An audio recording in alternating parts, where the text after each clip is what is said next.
Hello, જય દ્વારકાધીશ મિત્રો. કેમ છો બધા? મજામાં ને? સ્વાગત છે તમારું મારી ચેનલમાં. આજે બનાવ્યા છે ડુંગળીના ભજીયા. ચોમાસાની ઋતુમાં આવા ડુંગળીના ભજીયા ખાવાની ખૂબ જ મજા આવે છે અને એકદમ ક્રિસ્પી બને છે. તો ચાલો ડુંગળીના ભજીયા કેવી રીતે બનાવવા તેની રેસીપી જોઈ લઈએ. વિડીયો શરૂ કરતા પહેલા ચેનલમાં નવા હોય તો ચેનલને સબસ્ક્રાઇબ જરૂરથી કરી દેજો અને વિડીયો ગમે તો લાઈક અને શેર કરવાનું ના ભૂલતા. તો ચાલો રેસીપી શરૂ કરીએ. સૌથી પહેલા આપણે 5 થી 6 ડુંગળી લઈ લીધી છે અને તેના ફોતરા ઉખેડી અને આ રીતે આપણે ડુંગળીની સ્લાઈસ કરવાની છે. એકદમ પાતળી પાતળી ડુંગળીની સ્લાઈસ તૈયાર કરી લેવાની છે. બધી ડુંગળીને આપણે આ રીતે પાતળી સ્લાઈસ કરી લેશું.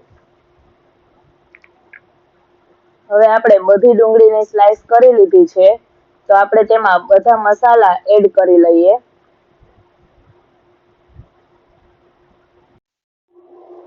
સૌથી પહેલા તેમાં અડધી ચમચી જેટલી હળદર નાખી દઈશું.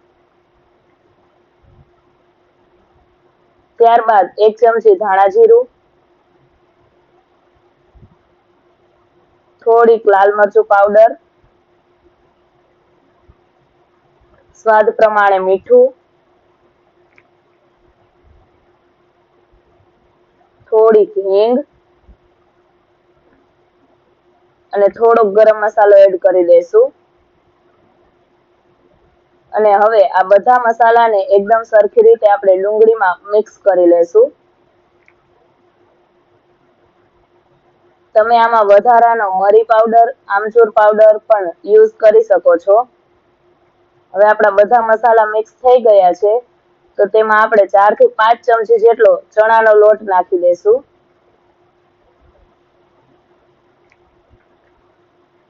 અને ડુંગળીના ભજીયા વધારે ક્રિસ્પી બને તે માટે આપણે થોડો ચોખાનો લોટ નાખ્યો છે. તમે એમનેમ ચણાના લોટમાંથી પણ બનાવી શકો છો, પણ ચોખાનો લોટ વાપરશો થોડોક તો વધારે ક્રિસ્પી બનશે. હવે સરસ રીતે હલાવીને એકદમ મિક્સ કરી લેશું અને થોડું થોડું પાણી એડ કરતા જશું અને મિક્સ કરતા જશું. જો જરૂર જણાય તો થોડોક વધારે ચણાનો લોટ એડ કરી દેવો.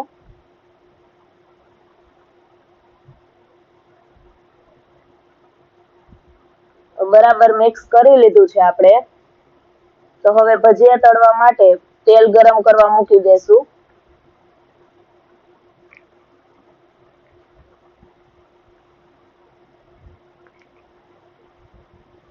આવી અવનવી ગુજરાતી વાનગીઓના વિડીયો જોવા માટે અમારી ચેનલને સબસ્ક્રાઇબ જરૂરથી કરી દેજો. હવે આપણું તેલ ગરમ થઈ ગયું છે. તો આ રીતે હાથની મદદથી આપણે તેમાં ભજીયા પાડી લેશું.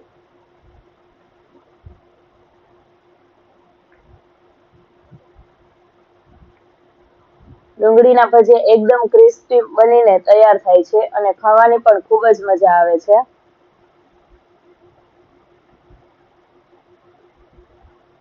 નાના બાળકોને પણ આ ખૂબ જ ભાવે છે, કેમ કે તે એકદમ કુરકુરા હોય છે. આ રીતે આપણે બધા ભજીયા પાડી લઈશું.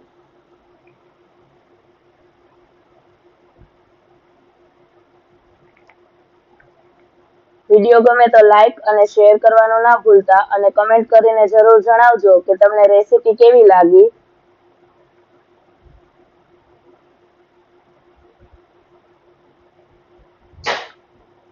હવે આપણે તેને એકદમ ગોલ્ડન બ્રાઉન થાય ત્યાં સુધી તળાવવા દેશું.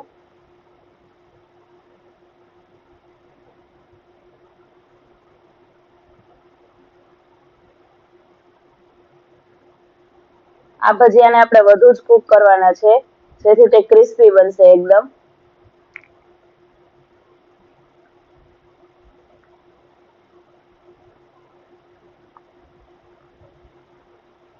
હવે આપણા ભજીયા એકદમ તળાઈ ગયા છે અને ગોલ્ડન બ્રાઉન પણ થઈ ગયા છે. તો આપણે તેને પ્લેટમાં કાઢી લઈએ.